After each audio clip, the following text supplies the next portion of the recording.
I love my moms, and they watch and listen to everything I do. And when I got the role of the L Word, I moved out here before that. There's this scene in episode 3 where Micah has a hookup. Too much for my parents. I knew it was coming. I went home. I went back to my room, and I closed the door because I couldn't sit there. I couldn't even be in the hallway. Then I'm waiting for it. I'm waiting for the response, and I hear my mom going, "No. Oh no, Leo. No. Leo, no. What are you doing? What is happening? What are you doing?"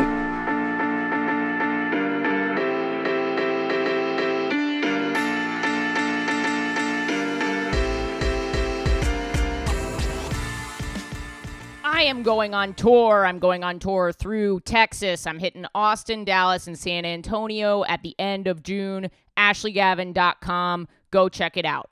Okay, and now a little audio note about this episode. There's a Jen reference in here. This was recorded way before last week. So if you haven't listened to last week's yet, I don't want to spoil it. Go listen to last week's. It's important. Also, in the middle of the episode, our audio cut out, so there's 1 minute of backup audio, and then it resumes about halfway through.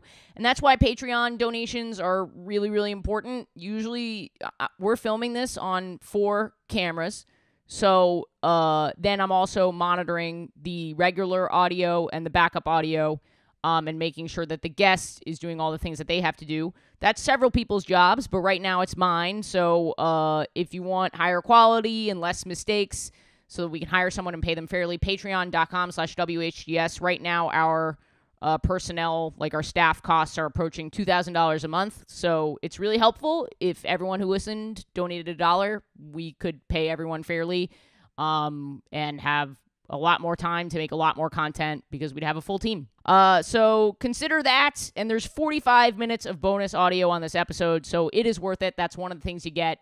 Patreon.com/WHGS. It's a hilarious episode. I hope you enjoy it. And if you're feeling like, oh my gosh, I don't know what to tell, I don't know what story to tell, we have questions. Yeah, we'll get it out of you. Yes, we will get it. Whether you want that or not. That was a joke. You don't have to tell us anything. I mean, in theory, theoretically, he does have to tell us something. Sure, yeah, but hey, you can lie. So. You can exit the podcast anytime you want. I gotcha. Oh God, could you imagine? Just like boop. Adam Driver did that on Fresh Air. I thought you were doing a bit like Adam Driver left our podcast. Yeah, Adam Driver was on our podcast and he left it. No, he did it with Terry Gross and he fully just left. Yes. And she was like, what is going on? And he left because she played a track of him acting and he can't listen to himself act. So I feel like I've heard this. It was like during the press for Marriage Story or something, wasn't it? Yeah, it was. And she was like, we're just going to play a thing. You can take off your headphones and not listen to it. Because I know that they said that. Well, I'm really breaking the news. On his rider, he said that he won't listen to himself act. And the fact that they played it, he walked out of and the thing is they did it over Zoom. So it was just like still going on the Zoom and Adam just he could have just took his headphones and he just out. left the meeting. Yeah. So Leo, you could pull an Adam if you wanted to. When you see interviews and it's like, we didn't agree to talk about this, and I'm like, this is so awkward. What is happening? You mean like when you're interviewed or like when other people are interviewed? Do you think it's awkward? like famous people, like actually famous people, yeah. I mean, that famous you're one. Famous. Yeah, I don't know what you're talking about. Or that one that we just resurfaced, like rightfully so, of like David Letterman and Lindsay Lohan, which is really uncomfortable to watch. Yeah. Okay, pause. I keep talking about I have a couple thoughts. Adam Driver doesn't want to hear himself, blah, blah, blah. Yeah. Doesn't this seem like, look, as a comedian, I have been listening to my tapes since day one at my stupid first little open mic. I feel that Adam Driver's fear of listening to himself on tape or watching himself on tape has been coddled. Yeah. Coddled. And I think, frankly, if he were not famous, he would get over it. That goes for all white men. I'm sorry. Like, I'm sure he's super talented. I know he's super talented, but I think that goes for like all white men in general. Yeah. It's funny because like as a trans person listening back when I edit my podcast, I get like dysphoric sometimes about like my voice or like when I'm watching myself back, I get a little bit dysphoric. But with Adam Driver, I'm like, I don't think there's really an excuse. And I agree definitely about like hearing your voice too, like as like a trans person in playback. There's always like a moment where you're like, wow, my voice does that thing? Huh. Yeah. We made it through half of the second season and I turned to my co-star and I'm like, does my voice change when I am Micah? And she was like, yeah. I was like, have you noticed that the entire season? And she's like, yeah. What? I don't know how to describe it. It like softens and it sounds not lower, but it's something about it just quieter. But I think like specifically too, you mentioned like the differences in like gendered speaking. I think after like coming out as queer, I let go of what I thought was masculine, like intonation and like types of speech. And I like let myself like emote differently in my voice. I let it like get a little higher. I let it like just play around with whatever, like, and it's like this ridiculous thing to me that we've like gendered voices and speaking so much. It's ridiculous. And I'm really glad I've kind of let myself let go of that. Well, this has been a very thoughtful opening. It really to has. We're having gay sex, No, and we I haven't loved it. introduced anybody. Truly. And it's the pronunciation of your last name is Sheng. Good question. I think folks who are native Mandarin or Cantonese speakers, yes, would say Sheng. I speak a little Mandarin, Leo. Do you? Do not speak to me. That. Do not speak to me. Do not speak to me. Do not. But I was You're like, I'm kind of a big deal. I don't know any. So for me, I say Sheng. It's pronounced Sheng as in Li Sheng from the Disney Mulan. That's where I kind of first thought of that being my middle name, and it's spelled differently, but it's pronounced the same. Oh, whoa. Wait, who is Li Sheng in Mulan? In the original Disney, which I know like I'm going to get roasted by more of my community. No, I think that Mulan... The fact that Mulan has not come up on the podcast is actually crazy. True. Yeah, Mulan has never come up on the podcast. Because it's like legit gay. But it's gay, it's trans, it's everything. Yeah, it's huge. I didn't know this growing up. I didn't grow up in a Chinese family. I didn't grow up kind of as knowledgeable around Chinese stories and like kind of have that like lineage to draw on. And so like as a kid, I'm watching it and it's like the only way that like kids in my class kind of can relate to the fact that I dress more masculine. So like for me, that held a different significance than me being like, oh, this is this story that like represents my culture.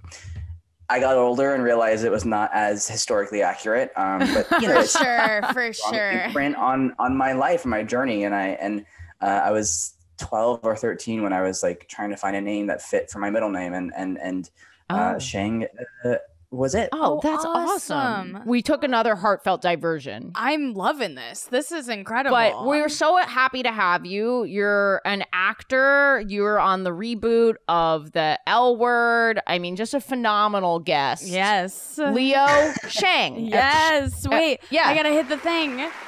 That's a live studio audience, Leo. That's huge. We're so excited to have you. Usually we do banter up front, Leo, but you've already aced it. Yeah. You aced it, and the audience, we tested you, and you got an A+ on banter. The audience at home is not only crying, but they're already like it's very emotional. Yeah, it's very heartfelt. Googling Mulan right now. They're like, what wasn't true about Mulan? You're saying that the whole story wasn't true. It's like, yeah, weirdly enough, Disney does do that with most movies. God, I love Mulan. I love Mulan as a gay woman, as a feminist, until the fucking end.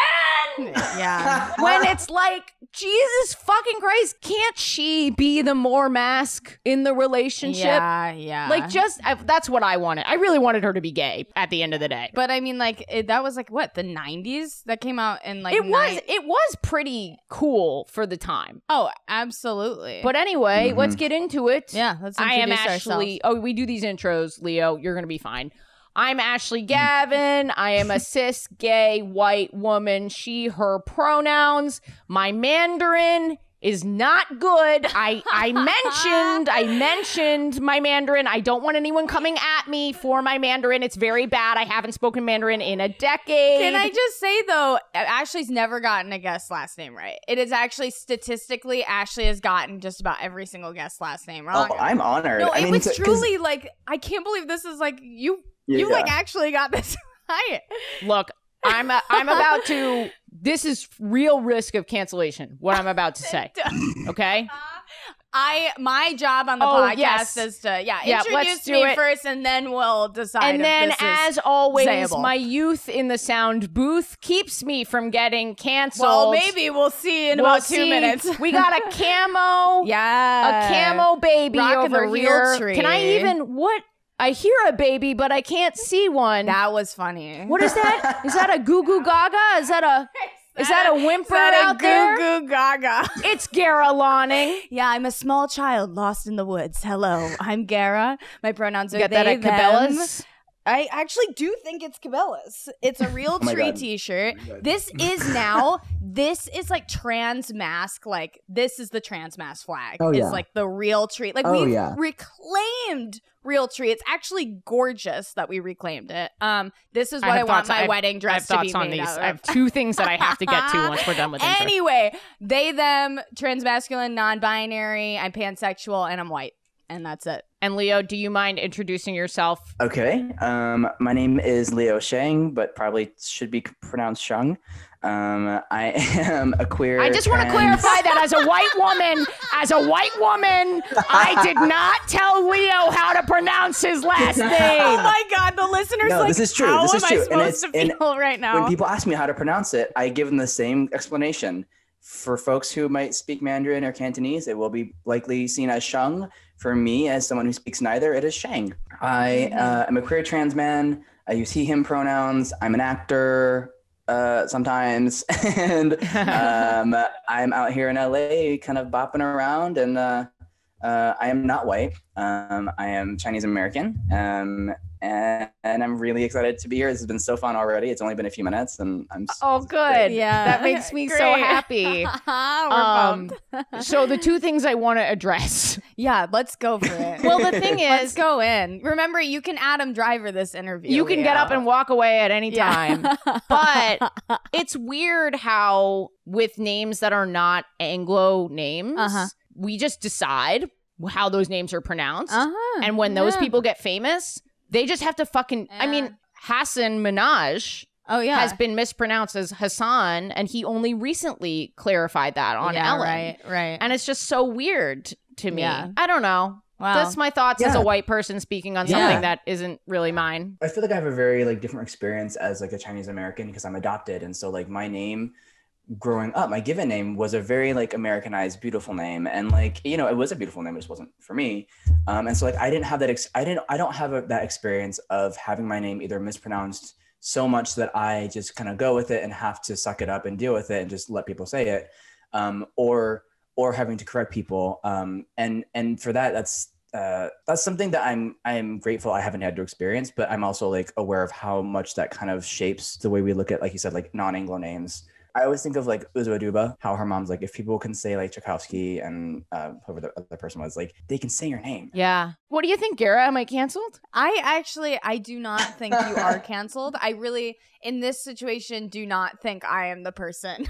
I was trying to get you. Yeah, you were trying to get Leo, what do you think? Do you think I'm canceled? Well, I also don't know if I'm the person to say, given that I didn't have these experiences, and I didn't, obviously I don't speak for the entire Asian community. What do you mean? I think, everyone's messaging me saying, please bring this point up.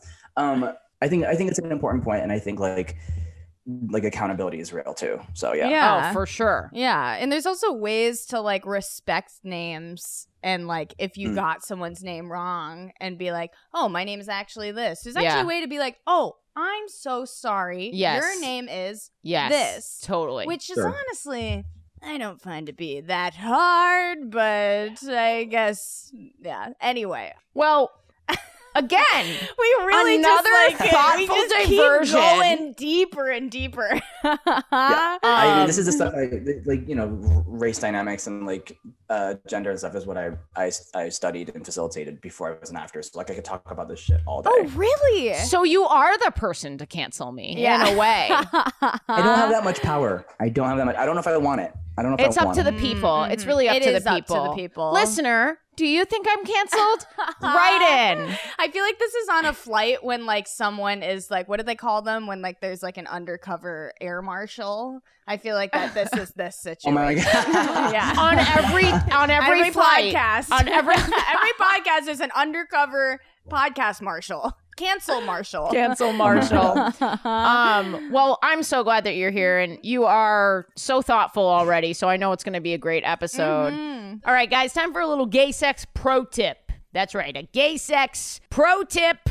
You got to have a good mattress. I don't know about you, but I am old. And if I hook up with a woman and the mattress is no good, I'm going home, because I'm going home to a Helix mattress. I've had one now for about a year. I absolutely love it. Whenever I'm out on the road or have just had a really long day, it's so nice knowing that when I get home, I'm crawling into a comfy bed and I'm going to fall asleep real fast. I'm someone who's suffered from insomnia, who's had back pain, and I think Helix's work for me because they have this customized quiz. You can put in what type of sleeper you are, what type of mattress you like, whether or not you're sleeping with a partner, and the mattress comes customized for you. So right now they're doing a great deal with us. You go to helixsleep.com/gaysex, take their 2-minute quiz, get your perfect mattress, and they're offering up to $200 off on all mattress orders and 2 free pillows for our listeners.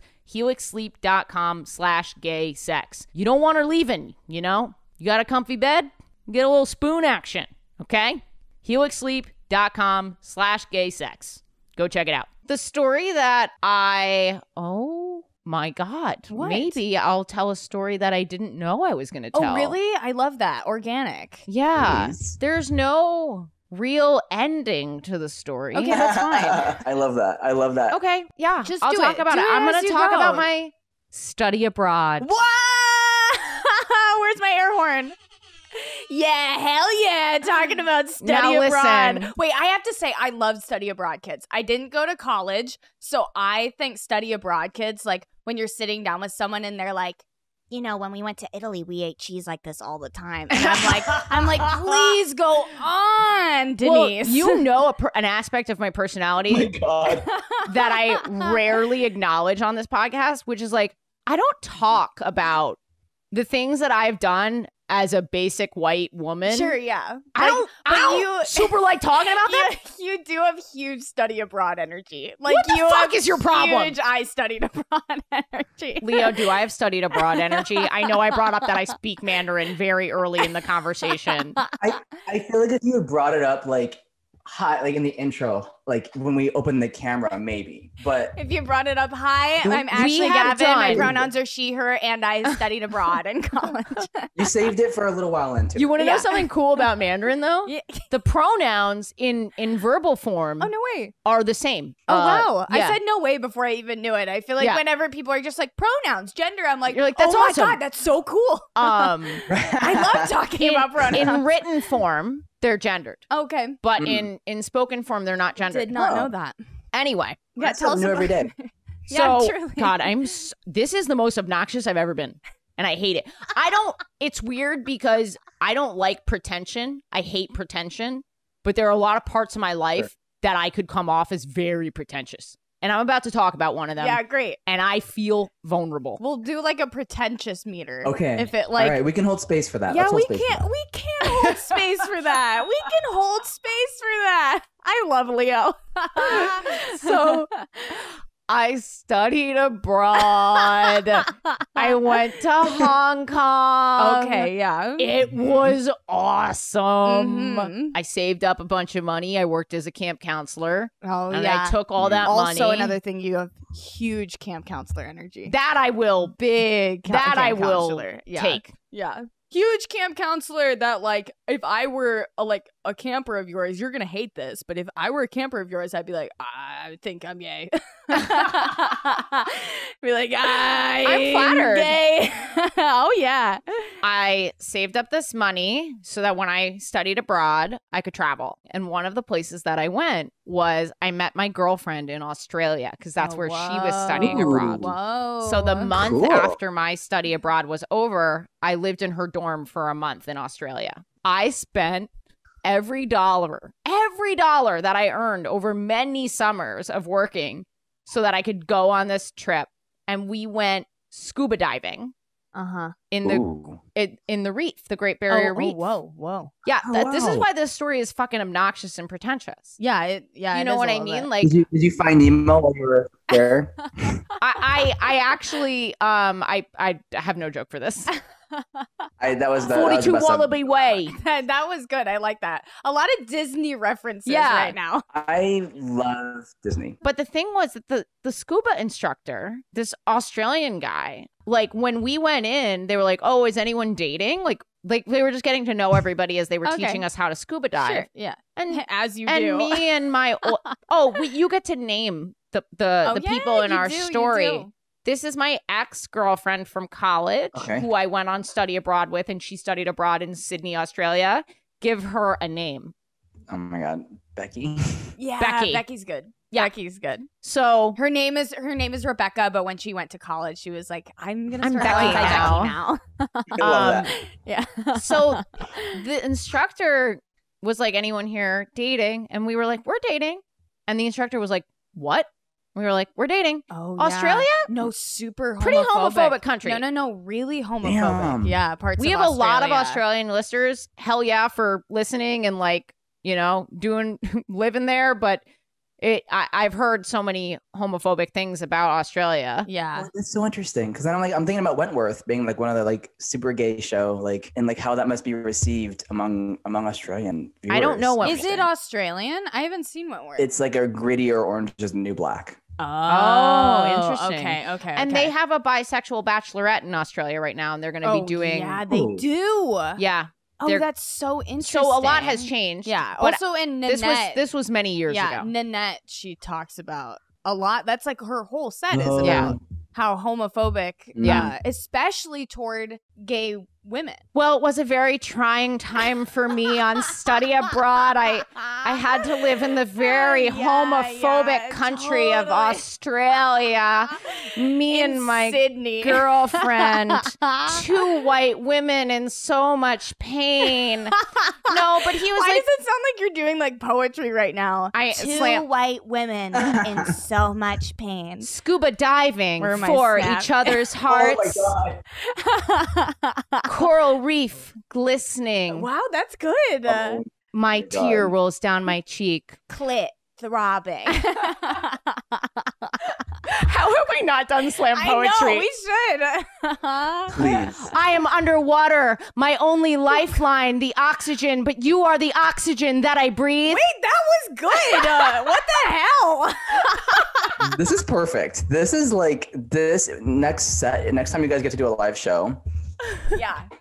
We should do improv. Yeah, we gay should poetry. improv gay poetry. Yeah. Okay. That's perfect. Please. Okay. So, God, and the meta level of this, a white woman doing slam poetry. There's a lot happening here. Okay. But this guy was super rude and flirted with her this whole experience. Ew. And we were with him for a few days. Oh, because it's a package. We were on a boat. We lived on the boat. That's why I don't fuck with boats.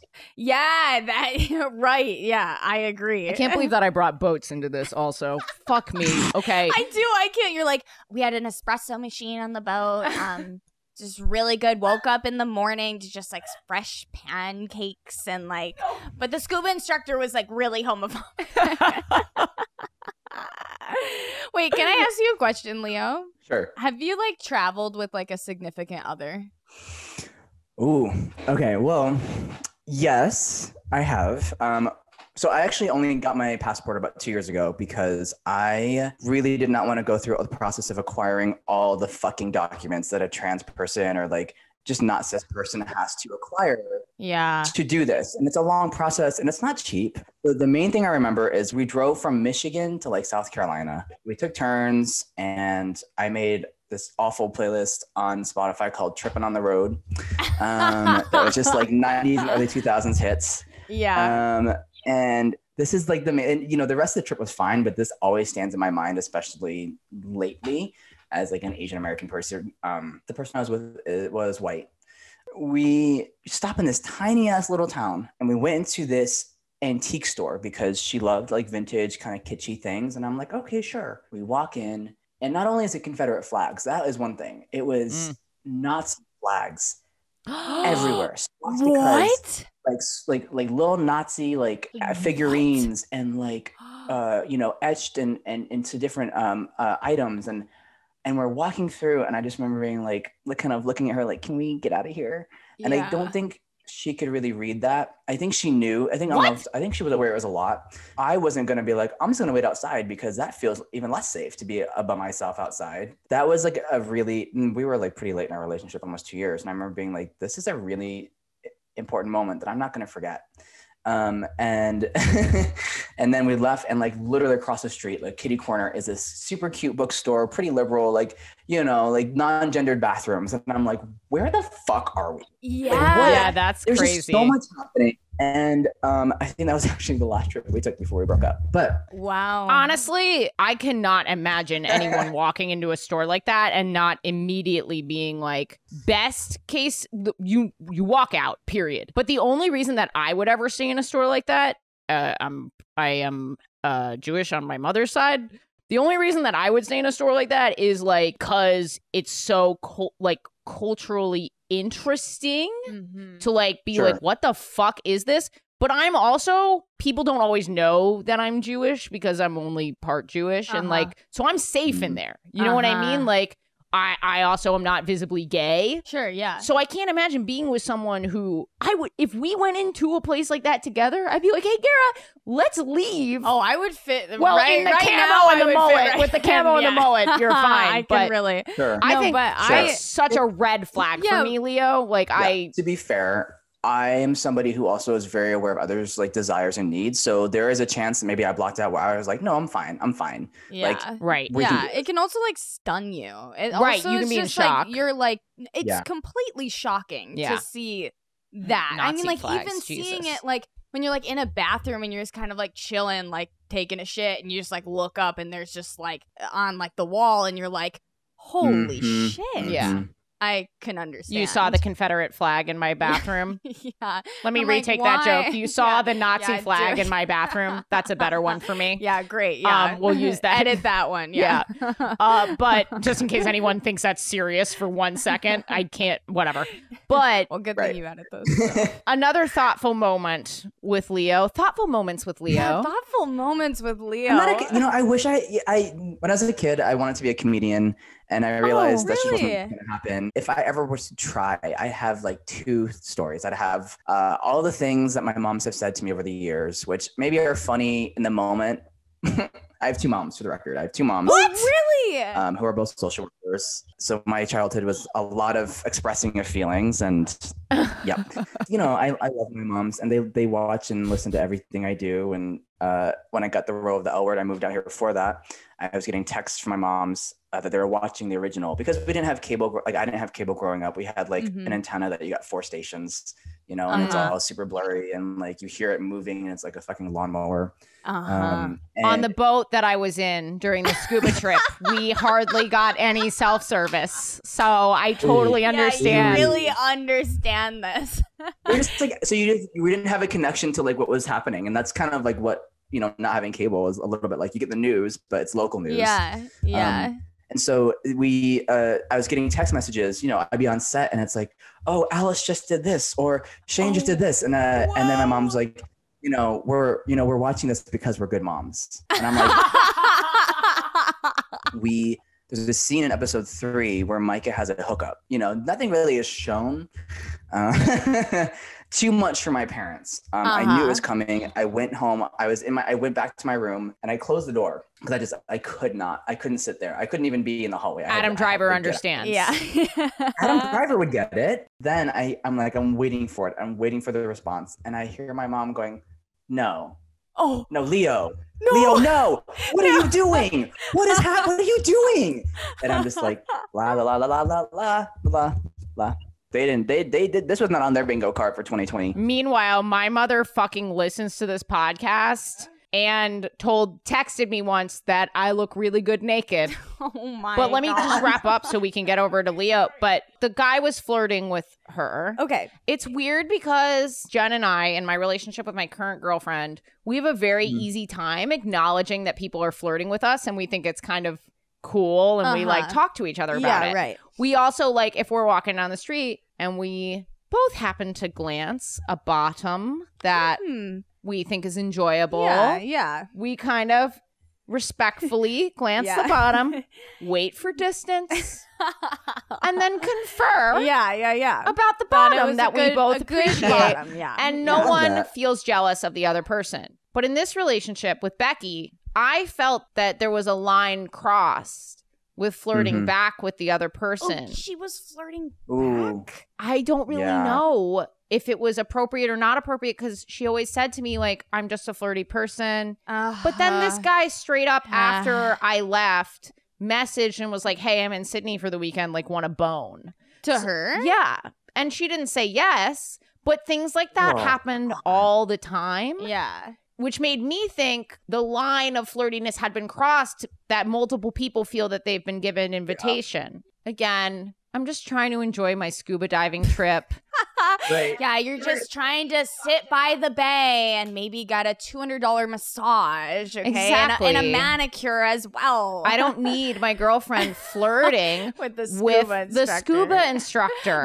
Wait. Leo, what do you think about flirting in a relationship? There's a few parts to it, right? I think one, is it like a monogamous relationship? Is it one of those things where like you are just like with each other? Great. I mean, that doesn't mean you still can't like have conversations around what it means to interact with people in a potentially flirty way. Right. I'm also mindful of the fact that like this guy clearly was, as a guy, this guy was clearly kind of crossing a line, and like as men are wont to do.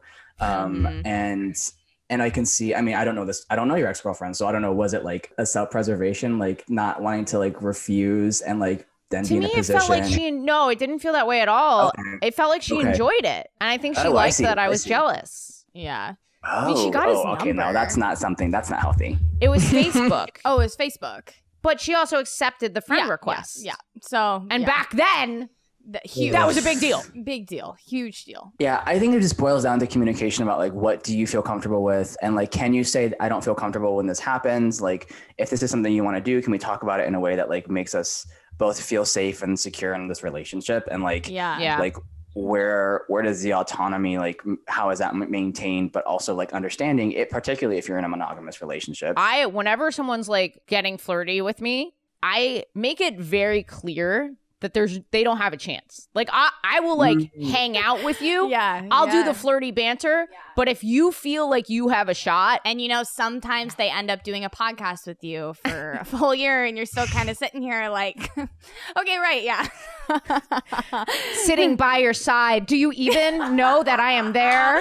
You're killing it today. That was good. But like, and I think that's what I want from Jen. Yeah. I don't want anyone feeling like there's a question about what's going to happen. I think if both parties know it will not get physical or emotional, then the flirting is fine. Yeah. I agree. Yeah. I absolutely agree. But that's my yeah, that's your just little gay abroad. That's my study abroad. I have a blog. Yeah, you're. If you guys want to go read my study abroad. Yeah, you're blog. like, I love my host family. They're so great. We went to the beach today. That's so funny. My roommate, two of my roommates studied abroad, and one of them, I'm just thinking, that has a blog from that time. It's very common. I think it's like a WordPress. That's where it is. Yeah. Leo, did you have gay sex this week? Unfortunately, no. I live with a couple who have a baby, and so like our kind of ground rules are slightly different than people who probably don't have. We went out to eat for the first time as a house outside, and it was magical. Oh, no way. And so like, this possibility of like being able to maybe meet somebody either in person or maybe still on these godforsaken apps. I feel like I'm really hopeful for more potential for meet cutes. I've been out as queer for a couple of years, but I haven't really had the time or opportunity, especially before the pandemic, to like be with people who aren't cis women. And so the potential for dates and like meeting people and just getting to experience and like feel more of like what I'm interested in and like what I want to pursue is really exciting to me. Yeah, that was the most thoughtful, diplomatic way to say that you want to fuck And if you are not cis and listening to this right now, Leo wants to bone. Yeah, but a meet cute. A meet. So it's super cute. It's fun. It's flirty. It's summer. Yeah, it is fun and flirty in summer. Yeah, so catch him on a walk outside. Just like catch eyes. If you see Leo, you have to drop something on the ground. Right. Yeah, immediately. Yeah. You have to bump into him and spill coffee all over him. Yeah, and you're like, oops, sorry. And Leo's like, oh, hey, it's okay. And then you got... For people who can't see this, my face is so pink right now. So what's your ideal meet cute, Leo? Yeah, what is your ideal meet cute? You can steal from a rom-com or a Disney movie. I love meet cutes that are like in a coffee shop or like as an adult, as like an adult out of college adult, kind of like I haven't, and maybe it's because I'm still kind of like my friends age group is still kind of on the younger side to be getting married, but and the pandemic, like I haven't really been invited to a wedding and like had like a chance to like meet somebody at the reception kind of thing. That's like really the best. Cliche. Do you want to bone at a gay wedding? Yeah. A queer wedding? Yeah. Listener, write in. Yeah. What color is what are the bridesmaids dresses looking? The bride's X's, the bride mixes. What color dresses and suits are the bride mixes wearing at this queer wedding? Yeah, wow, I saved it. Yeah, you did save it. But bride is gendered, so that's also the problem. Well, bride maybe she is a bride. And maybe the mixes are not great brides. Yeah. Always a bride's mix and never a bricks. Oh my God. Yeah. I love that so much. I'm curious if you have like a meet cute story. Do I have a meet cute story? So this is with the same person we went on this trip with. And I think like when you're in the relationship, it feels cuter than like when you're not. You look back like, oh, that's just how people meet, you know? Yeah, right. You're like, how can you believe serendipitous? And it's like you guys were just at the bar at the same time. Right. People are like, it's so crazy. Kind of. I switched my major in the last year of college to sociology with the intention of like being like, all right, sociology, social work. I was in a intro to stats class, which first of all, stats is awful. Unless you love that kind of thing, then more power to you. But and I there's a what are the odds joke here, but continue. I'm so sorry. Love it so much. And I switched maybe a week in, when college classes start, you get like a week to drop a class and switch classes, whatever. And so I was a week late and I saw somebody that like, I was like, oh, I think I met this person last year because we both studied Spanish. And I think we had like a class together or like a day where we were just in the same room together. And I started to sit with her during class. She was kind of actually semi-tutoring me because again, I am awful with stats and then we also had another class together, and we kind of get there early in the hallway and just wait together for the class to open up. But tutoring is hot. Like, no, tutoring, like the fact that she's tutoring you is hot. Well, and I wasn't like looking to date. I wasn't looking for really anything. And I'm also just as a person not always quick on the uptake for who's flirting. What's flirting look like? Am I flirting? And so we just like, it was just kind of like really kind of intertwined with like our studies. And then at some point we just started hanging out and hanging out turned into like dating. And, but it was kind of an organic, like sort of like a college story, Yeah. Who broke the barrier between tutor and student? Honestly, I think it was pretty mutual. I think like we both were kind of realizing we're hanging out a lot. Like we had 2 classes together. We'd see each other several times a week. And like, we're starting to like get to class early just to sit with each other and wait. So I think we were kind of that's very cute. Yeah, that is really cute. Yeah. As I'm retelling it and remembering it, I think it's cute. I think like as an objective person, if I try to be objective, it was cute. But it's hard to stay objective for too long when you kind of remember towards the end when it started. Yeah. Oh, for sure. Especially when we have Nazi flags waiting for us at the end of this. It's a very strange rom-com. Yeah, it is a very strange rom-com. this is going way back to the beginning of the episode, but you said something I wanted to circle back to because it is like I think it's a trans issue that a lot of cis people don't know about. Mm-hmm. And because you brought it up before, I wanted to circle back to it. I know it's not super organic in the conversation, but you were talking about your passport and how difficult it was to go through all of that. Do you mind talking about that a little bit? Because I don't think people realize with these types of government forms how hard it is to deal with that as a trans person. As I go into it, I want to preface it with like acknowledging the privilege I have and even having access to like getting my name changed and like especially with a financial access, because again, it's like not super cheap and it's a whole process. And so the fact that I've been able to do it is something I'm super aware of and grateful for. And as somebody who is often perceived as cis, I think my experience that's also impacted my experience. I legally changed my name when I was 13 or 14. And that's one document that you need is a legal name change, especially if your birth certificate hasn't been changed. Also, okay, like every state is different. Every state requirement is different. I'm not entirely sure what it's like through every state. For me, my process was I got my name changed when I was 14. I then took those name change papers to get my birth certificate changed, which as someone who's also adopted is a different layer because I have a Chinese birth certificate from China in Mandarin. And then that was then used for a birth certificate in the United States, which I also had citizenship papers. My experience is not a typical experience of getting these things together. So then I had to use my name change to change both my birth certificate. I don't remember if I changed my citizenship papers, which is why when you take those, you have to have your name change form. I also had to have a letter from a doctor stating that it's okay to have the sex listed differently on my passport than on other documents because my birth certificate still says F. I was super lucky when I was 16 and got my license that the person working in the Secretary of State booth, because we got there right as they were closing, just put M on my license without any question. Whoa. Yep. And I was so scared for several years because I'd heard like other people who that happened and like their license was revoked so they could be changed to what was supposed to be on it. Oh shit.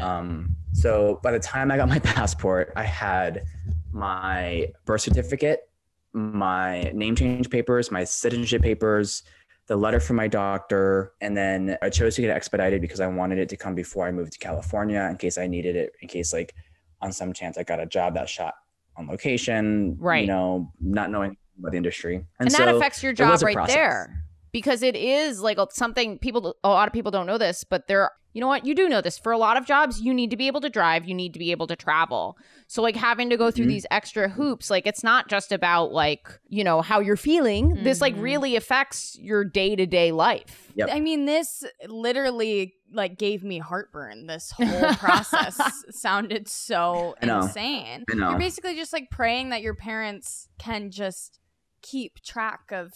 I mean, that's just part of it. Sure. Is like having the physical documents. Yeah. For one. For sure. Which is like, you know, some of them you just like can't fucking find. Yeah, I know. Who hasn't been panicked because they're like, where the fuck is my birth certificate? Straight You call your mom and your mom's like, I don't fucking know your birth certificate. Right. Yeah. Right. Oh, man. And the only reason I had to have citizenship papers, and it probably would have been the same, is because our house in Michigan had flooding problems. And when I was a baby, my green card got destroyed in the flood. So I had to have physical papers, which I got when I was 11 or 12. Water kept splashing up on the boat when we were scuba diving. So I really understand. You can relate. You understand. Yeah, I totally can relate. Yeah. So I got my citizenship papers when I was 11 or 12 and got an awful welcome to the U.S. letter from George Bush, which was ugh. Oh, Jesus Christ. Was it actually awful? If I had waited like a few months, I would have probably been from Obama. And I'm really sad. Okay. I just wanted to determine whether or not George Bush was actually like, fuck you. No, he wasn't like...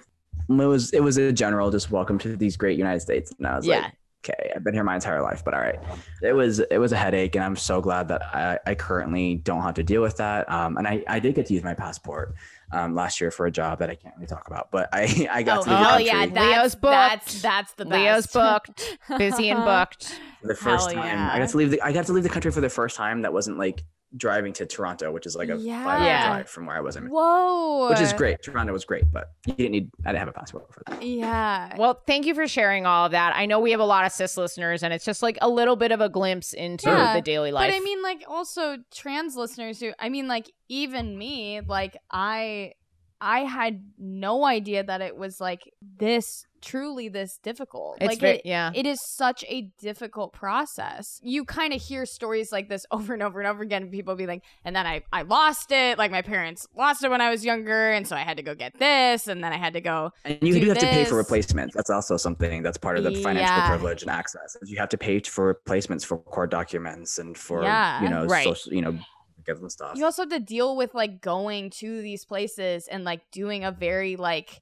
uncomfortable thing. I mean, just like being trans and going to like the doctor, going to the DMV, going anywhere, it's just like totally alienating and just like makes you feel like you're not a fucking person. It sucks. There are so many times day to day where we use our IDs that and don't even think about that you don't even think about it. And that's, one of the reasons why it's important that this be something that people can do easily and for not that much money.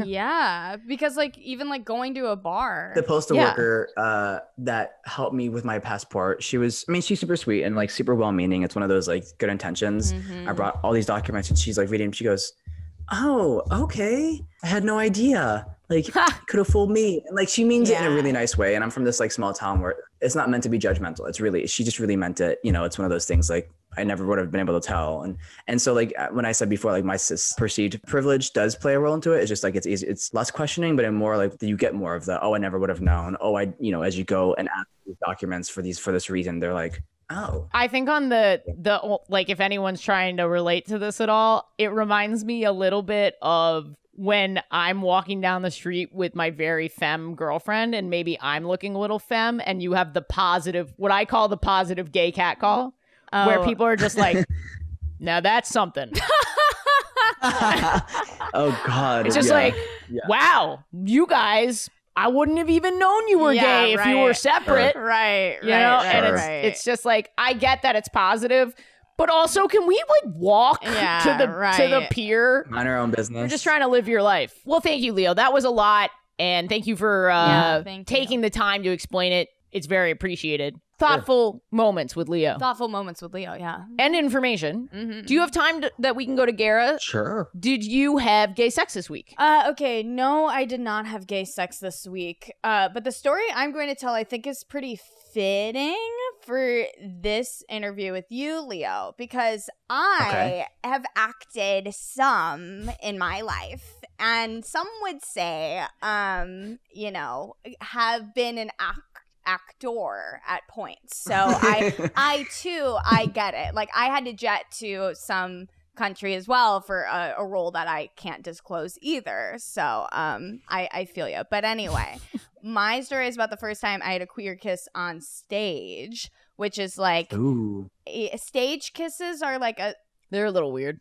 They are weird. I would say that they are weird. They are weird, but like as someone who like grew up in like community theater and like it was like your only chances to be able to kiss someone like multiple times, and you kind of like do cute things. Like I would like put on like different like flavored chapstick. And, I always thought I've only ever done one on camera kiss. Whenever I was in like any kind of theater productions, people usually didn't do the kissing in rehearsal until very late. Like, right. We didn't. That's usually how it goes. It's like you don't kiss in rehearsal until like. But anyway, and the Iowa Community Theater is a world-renowned we took theatrical it institution. Very seriously. But I think honestly, my thing is like growing up, I was just a little hornball. Like that was my hornball. I was a hornball. Like I discovered my sexuality when I was like 10 years old and discovered porn then as well. So I just wanted to kiss always. Like I was literally like Tina Belcher from Bob's Burgers, just being like, God, it's just everyone is gorgeous. I can't even believe this. So I was kind of like, anytime I get a role, I'd be like, great, is there a kiss in it? It's like, do we have to kiss? I don't care. Like, I will kiss if we need to. You're the tree. You're tree number 4, and you're like, is there a kiss? No, straight up. It was kisses, and it was also haircuts because I was unknowingly transmasculine, and would be like, oh, do you need someone to cut their hair? I'll cut my hair. If you need someone, I was really pining for Annie just so I could cut my hair, and be able to go home home to my mom and be like,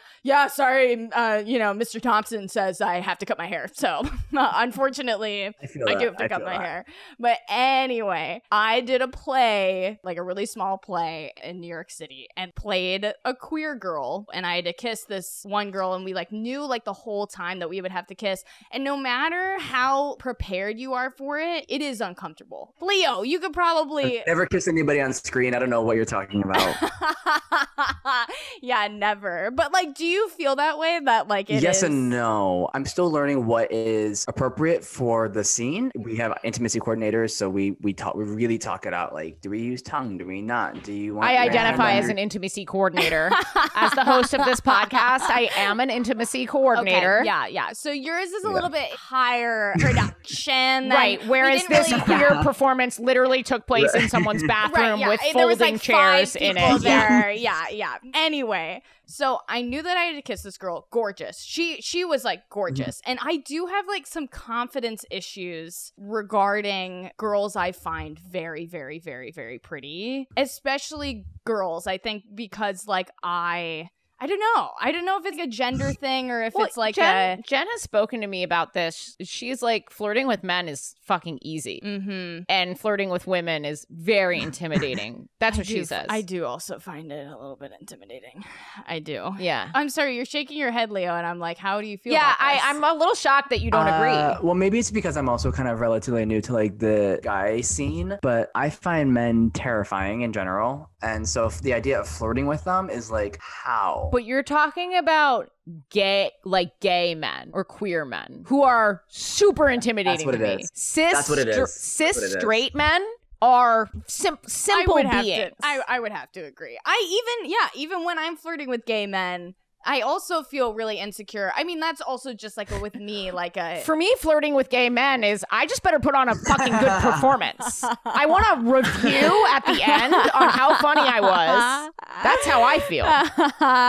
But especially with girls, I find it to be very, very, very intimidating. Yeah. And this girl was absolutely gorgeous. She was so pretty. And I just knew that we would have to kiss. And I, the whole time, was just like, she was like taller than me, and like she was like a model. Like she was like a model on. I know. I was kind of like, okay, this is huge for me. She was a model on America's Next Top. Yeah, America's My America's favorite Next queer Bottom. modeling. Me. I also good. I will say in this play, I had to like be toppy, and I'm not toppy. I'm like very much like when we would do the scene without like the kissing, they would kind of always comment on like, Gara, why are you kind of like submitting immediately? And I'm like, Gara, why are your legs spread open and bent over? And I don't subscribe to like the top and bottom thing, but I very much am like LOL. a person who like will kind of be like, yes, mommy. Like, I literally go there. Yes. So anyway, we were set to kiss, and my mom was like, my very Midwestern mother was like, I want to come to your show. Except she didn't say it like that. She was like, oh, I would love to come to your show. And I was like, okay, just so you know, I am gay in this show, and I kiss a girl. And she was like, ow. Okay. And me, like my mom, my very Midwestern mother, is now torn and seeing like. Also, my very Midwestern mother is another play that the same playwright wrote. Anyway, so she was like, I'm going to come to your show, and I was like, okay, I'm just letting you know, I'm gonna warn you, this is going to happen in the show. So it like comes to the day. It's like one of those things where like you do the show. And then she's like, well, is there an intimacy coordinator? Yeah, she's like, I just want to make sure you guys are taken care of. Yeah, right. But it's for her watching staff come out with blindfolds. Yeah, right. Yes. You needed an intimacy coordinator for your mother. Yeah. Yeah. Truly. Mothers. So we get to the day. We kind of like, I guess maybe had like kissed for the first time like the night before or something like that. And when we had kissed, I was kind of like, this girl's great. If you're listening, you're great. She was really bad. She was really bad at kissing. Yeah. Yeah, like, do you think she was nervous? I don't think so. She seemed, well, maybe, I could misjudge. She could have some confidence. Do you think your guys' kissing styles just didn't match? I mean, that's also a thing of like, you're not like practicing kissing with this person. Was there tongue? No, but it was like a pretty steamy scene. Like, she like took off my shirt and like we like. How can you be a bad kisser with no tongue? I feel like tongue is where it goes wrong. How do you fuck up the lips? Yeah. You can bite too much. Yeah, you could bite too much. She didn't like open her mouth enough. She was like pecking. Yeah. And I think like, I don't know if it was like nerves or something. Anyway, so I was like, okay, I feel a little bit better now because I feel confident in my kissing skills. But anyway, it comes to the night, we're like doing the show, and my mom is like out in the audience. I can see her. Like it's like literally like there's like fucking because like there's 50, 4 seats. Right. There are like literally 4 seats. It's like my mom, my twin, and like the director. Like that's like all who's there. And meanwhile, my mom is like she does not acknowledge the fact, not to bring this down, this is just the truth. She does not acknowledge the fact that I'm queer. She doesn't. She just completely blows past it. Your sexuality in addition to your gender? Okay. All of it. She does not. She knows. She does not acknowledge. And that's kind of like a big Midwestern thing, I think, is like, if we just don't talk about it, it's not a problem. Thing. Yeah. But meanwhile, she needs to post on Facebook that she went to Gara's first play in New York City, so she had to come. It was really kind of like, I found it to be like the perfect storm because I was like, I'm going to get my fucking homophobic mother to watch me make out with a girl. I'm standing on stage, but do you even see me under these lights? Who and that am was actually I? My monologue at the beginning. So damn, you are. Yeah, it was not bad. That was good.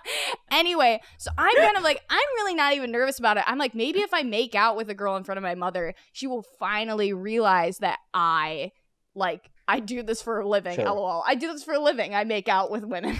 No, for a living. Mm-hmm. It doesn't matter whether or not what the activity is or if you're being paid for it. If you're pursuing a dream and this is a work thing for you, that's your work. That's what you do for a living. I'm mostly just talking about the making out.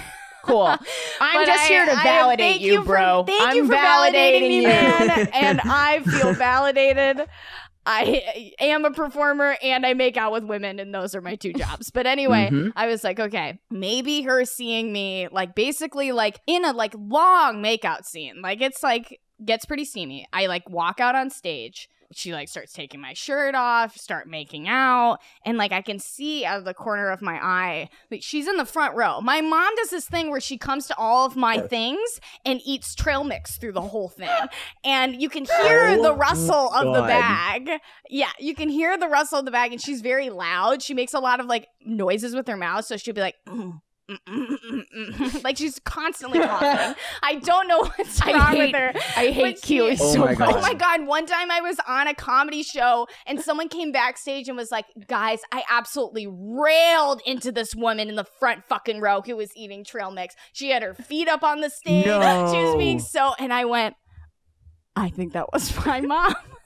You think it was your mom? She is literally the woman at like we'll go to Applebee's, and if like the fucking fish is like a little bit undercooked, she's like, I'm sorry, like can we send this back? Like that's my mom.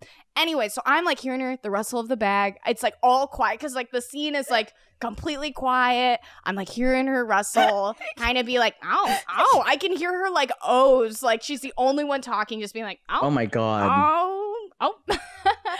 And so I was like, yo, your mom, I would love to get a TikTok video of me and your mom. Leo, I'm big on TikTok for hecklers, like people interacting with people in the audience like this. Yeah, that actually would be Ashley Gavin destroys Gara Lonning's mom. Not sexually. Yeah. Anyway, so the show needs gets to be done. A series. Yeah, it does. Part 1, part 2, part 45. I agree. The show gets done. I like come out. You're like meeting everyone. Everyone's like saying good job. And my mom's there and she's like acting like nothing. She's acting pretty unfazed. She's doing the Midwestern mom thing of like, if we don't address it. And I do the I'm your trans like queer kid thing, and I say, so how did you like that kiss? And she goes, I don't think.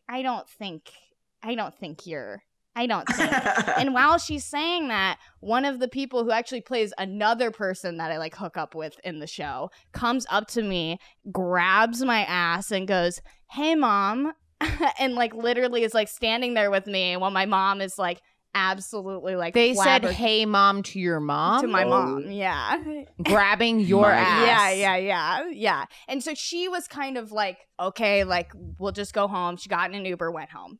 Epilogue is, dude, I'm gonna fuck your mom. I do find my mom to be like, she tells me stories in college. This is a very Shane Alice moment from the original. Whoa. Thank you so much. Yeah. I think that's the only way we can get her to come around. I have to fuck your mom. Who, Shane or my mom? Your mom. To get my mom to come around. Yeah. Yeah, you gotta fuck my mom. Anyway, epilogue is my mom, like a few months later, I was talking to her about like this other play I was doing, and she was like, I really think you should stay away from like gay roles. And that's the ending. It's not a very good ending, but that's the ending. No, but there's no way it could have gone well, I think. I'm gonna let Leo, what do you think about thoughts the whole, on Keely? Yeah, thoughts. Well, first of all, where in the Midwest are your mom? Are you from? I'm from Iowa. You're from Iowa. Oh, okay. I'm from Michigan, but Iowa's even more. Wow. Okay. Yeah. I will say, even with a mom who's queer, like, or lesbian identified and like knows my identity, she still doesn't want to see this. Right. Like she's like, she can validate the importance of these stories. She can be like, what you're doing is great. What the show is doing is so important. And at the end of the day, still will not want to see these scenes, right? Yeah. Because they're sexual is what you're saying? Because like they're our parents, right? Like there are many things happening, and I'm sorry that your mom hasn't fully like there with you around your identity. I've not yet met a parent who is like into and open around identities who still wants to see their child in these situations. Kathy Gavin is that parent. Just FYI, Kathy Gavin. Yeah, she really just wants to watch you just bone down. I think, though, if I were in a scene kissing a guy, because I have had those, like, I have been in, like, productions where I've had to be, like, with men, and, like, it is, like, kind of no question after that. Your like, mom's not like, I don't think you should be in straight roles. I think you should stay away from straight. I don't think it's for you. Yeah. But I do, I agree. If I had a child, I would be, like, straight up covering my eyes, probably. Sure. Yeah, but, yeah. Anyway. I thought it was a great story. Oh, thank you. Yeah. I came up with it before I knew that who we were interviewing, so there you go. Wow. Serendipitous. Perfect. A meet cute, if oh my you, God, if you will. What are the odds? What are the odds? Leo, you have been on the phone with us, on Zoom with us for 9 years on the most technically difficult, crazy episode of We're Having Gay Sex Ever. Thank you so much. You also, like, I do want to thank you. I straight up was like, please tell us about this documentation because which was horrific process. Yes, and it was thank you for doing that. I know that's like emotionally laborious, so I thank you for that. I didn't give you much of a choice, but anyway, we want to do your plugs. Where can people find you? Yeah. I'm on Twitter. It's Leo Sheng. Leo Sheng, because I thought that was really cool and official sounding. Same with Instagram. I have TikTok. I don't post anything. I thought I would this season as like behind the scenes stuff, but I just never did. Those are the main areas main platforms I utilize. And when does the next season of The L Word come out? Season 2 comes out August 8th. Amazing. Wow. An actor. An actor. Just flawless. Cool. Well, thank you. We will release you now from this hour and 45 minute long Zoom call. Thank you so much. You're awesome. Yeah, you're amazing. Thank you for having me. This has been a pleasure. This has been so much fun. I love when they're more conversational, and thank you both for sharing your stories, and it's been so much fun. Wow. I really enjoyed this. Leo, I don't think I've ever been thanked for my story. I don't think so either. That was really sweet. The thing is that there was a lot of emotional labor in my story because your story was really hard to the coral tell. reef is being destroyed, guys, and that is triggering for me. That is triggering. It is triggering. I feel ya. No, you were great. We would love to have you back. Yeah. Because you are a great guest. I am in love with you. Me as well. You're both so great. This has been absolutely amazing. Oh, thank you. See you later. Bye. Bye. no gay thought this week. Just a note from me personally. You guys reaching out to me and saying the kinds things that you have has touched my heart. God damn it. They've touched my heart, and I'm grateful for you guys. It's weird because it's what they call a parasocial relationship, but I do really feel connected to so many of you because you do reach out, and I do read the notes, and I feel like I understand what you guys, enjoy and get out of the podcast and what it means to you. On a number of different levels. I hope that I do. And as I make this content in the future, I know you guys responded to the vulnerability. I'll always try and be open and honest with you because you guys just made me feel really good about that this week. But it'll always be funny. Funny first. You're always going to have the best Monday. Best Monday content around. That's my promise to you. And we got a lot of new donors these past 2 weeks. You guys are really saving my bum. I don't know why we talk about fingering all the time on this fucking podcast. I don't know why I censored bum there. But there's so many new donors that I'm just going to rattle off a few of them right now. Thank you. If you donate, you get all kinds of cool stuff. But you also get these shout-outs. So there's 9 million of them. It's going to take a while to get through them all, but here we go. On TikTok, we have shay.amacia. On Instagram, we have iamp.j. On Instagram, we have meredith.cash. On Instagram, we have Aurora Sparkles with a Z. Hey, Aurora. Aurora came to a number of my shows on the West Coast. On Instagram, we have Alice H1L. On TikTok, we have HazyB91. On Instagram, we have Lizzie Likes Bikes. On Instagram, we have Lizzie.likes.bikes. On Instagram, we have Busy Bailey B. On Instagram, we have Parker Sampier. On Twitter, we have Achrome724. That's with a K. On Twitter, we have Will Gavin Harris. I wonder if we're related. On Instagram, we have Guacamolio. On Instagram, we have Liz Khalifa with 2 Z's. On Twitter, we have There's Lola. On Instagram, we have La Salsa with 2 A's at the end. On Instagram, we have Jenny_Dom, D-A-H-M. On Instagram, we have Belen Domen... Oh, boy. On Instagram, we have Belen Domenech, Belendomenech. I'm so sorry. On Instagram, we have Alligators Bite. On Instagram, we have Nikki Stavitz. On Instagram, we have Scout_Broughton. On Twitter, we have Catholic Mystic. On Twitter, we have Bethany93 Duncan. On Instagram, we have Sarah A. McKinnon. On Instagram, we have GR_CEH. On Instagram, we have Sam1839. That's Sam with 3 M's. On Instagram, we have Wallery and Romeo. On Instagram, we have Lily Ross with 2 L's and an I. On Twitter, we have But You Know I Won't. On Twitter, we have Grubby Baby Hands. On TikTok, we have Lesbian Equestrian. And I think that's all we have time for now. Thank you guys so much for your donations. It makes an enormous difference. Thank you so, so much from the bottom of my heart.